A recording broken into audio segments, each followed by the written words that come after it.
Sir Keir Starmer, Gaza, and the diplomacy meltdown. Why 2025 is a new level of political chaos.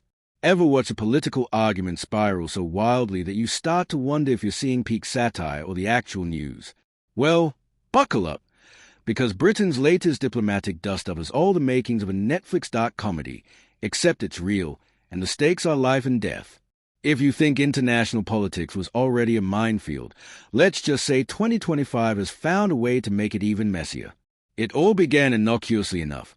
Sir Keir Starmer, Britain's Prime Minister, made the not-so-earth-shattering suggestion that Israel's plan to bulldoze through Gaza City might not be the world's best idea. A reasonable statement, you'd think, a cautious, measured attempt at diplomacy. But in the post-Brexit, post-Trump return to power world, caution is out and outrage is in. Enter Mike Huckabee, Donald Trump's ambassador to Israel, who responded with all the subtlety of a bull in a china shop. Not content to merely disagree, Huckabee went straight for the World War II analogies, suggesting that Starmer's position was akin to Neville Chamberlain's infamous appeasement of Hitler. In Huckabee's view, questioning Israel's military strategy in 2025 is a diplomatic equivalent of handing the keys to Britain over to the Nazis. The logic is, of course, bulletproof if you're living in a parallel universe. But why stop there? J.D. Vance, America's vice president, decided to join the pylon, delivering his own coded message from a retreat in Kent. We have disagreements about how to achieve our common objectives, which is U.S. diplomatic slang for Britain. You're doing it wrong. Vance then threw cold water on Starmer's talk of recognizing a Palestinian state by September, essentially saying, "Not on our watch, thanks very much." The subtext was unmistakable. America's calling the shots, and the UK had better toe the line. Amid this diplomatic shouting match, Israel released what they call their Gaza master plan, a wish list that reads like a fevered dream of security advisors and war room strategists. The plan: demilitarize Gaza, maintain Israeli security control, and install some kind of alternative civil administration that somehow isn't Hamas or the Palestinian Authority.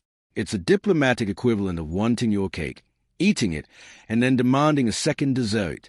Israel's intent is clear. They want to take control of Gaza City, distribute humanitarian aid, while the IDF is literally on the ground, and keep everyone else at arm's length. The optics? Not great. Starmer's response was classic British understatement.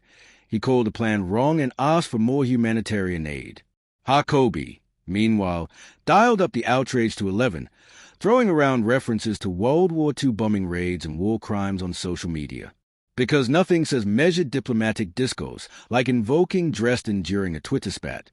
Just as you thought the situation couldn't get more crowded, Foreign Secretary David Lammy assembled a coalition of foreign ministers from Australia, Italy, Germany, and New Zealand. Their joint statement, couched in the polite brutality of diplomatic English, warned Israel that their plan risks violating international humanitarian law. Translation: Are you having a laugh? Now, the irony here is delicious. America is telling Britain to pipe down, while Britain is rallying half the world to tell Israel what America should be saying. It's like a dysfunctional family dinner where nobody agrees on anything except that Uncle Bob has had too much wine.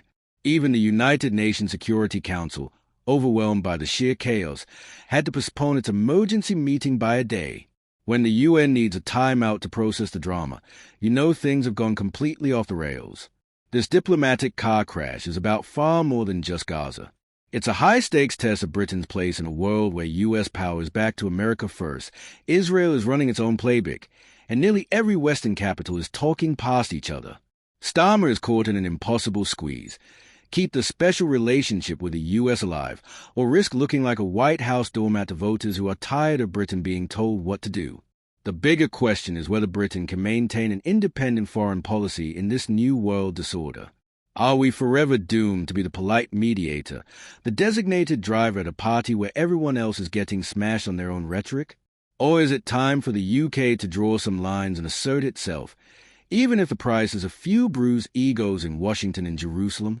So here we are, Britain trying to do diplomacy, America telling us to keep quiet, Israel making plans that would make Napoleon blush, and half the world chiming in with unsolicited advice. The global order of 2025 looks less like a concert of nations and more like a bad episode of EastEnders, with higher stakes and worse scripts. The real question isn't whether Starmer would have lost World War II. It's whether Britain can say what it thinks, when it matters, and still be taken seriously. Or are we destined to be spectators at our own table? What do you think? Should Starmer have kept quiet? Or is it about time someone in this mess started talking sense? Drop your thoughts in the comments. And if you want more diplomatic drama dissected with the respect it deserves, absolutely none, smash that subscribe button for UK Plug.